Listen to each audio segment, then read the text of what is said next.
More story time with the meatball. The meatball. No coffee. No coffee, buddy. No coffee for you. Poor kid. Never gets the coffee. You want a little? Just a little bit. Here. You like it? Oh yeah, he thinks he likes it. Okay.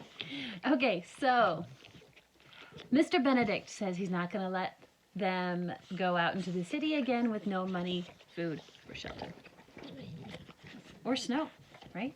Okay. By this point, Sticky had turned his shocked expression toward Mr. Benedict. He opened his mouth to speak, reconsidered, and finally stared down at his shoes.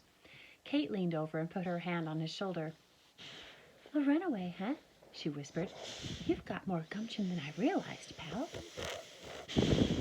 All of you have answered correctly, said Mr. Benedict. You're all gifted children who passed my boring tests in one way or another, and you've all shown yourselves to be unusually resourceful.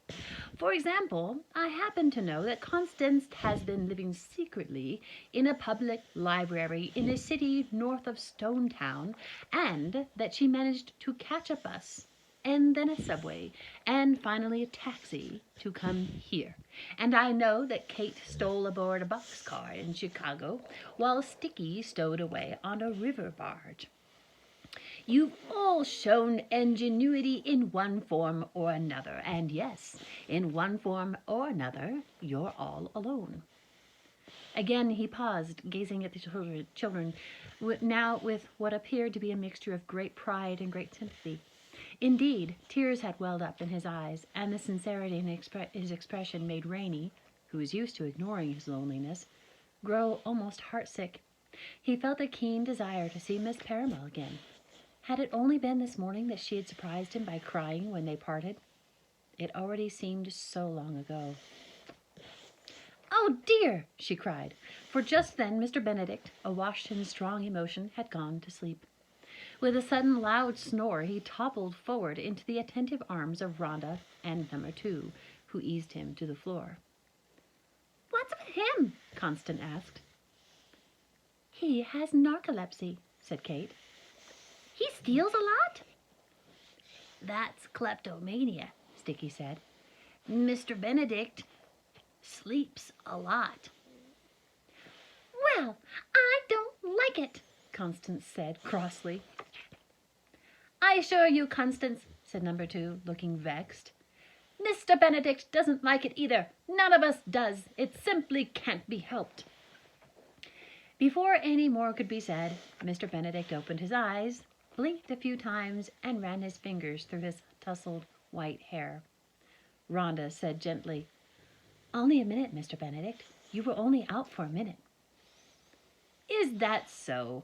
Very good, then, very good. Thank you, my friends. Thank you, as always. He patted Rhonda and number 2 on the arms, and they helped him to his feet. Usually happens when I'm laughing, he explained to the children. But these days it's often something else. Now then, what was I? Oh, yes, all alone. Let me tell you why that part matters. For one thing, children without guardians happen to be in a peculiar kind of danger that other children are not. This I shall explain later to those of you who join my team. For another, it would be simply impossible for me to put at risk any child who wasn't alone. No matter how important the cause, parents are disinclined to send their children into danger, as well they should be. As it so happens, however, I now find myself in the presence of the best possible team of children I could ever have hoped for.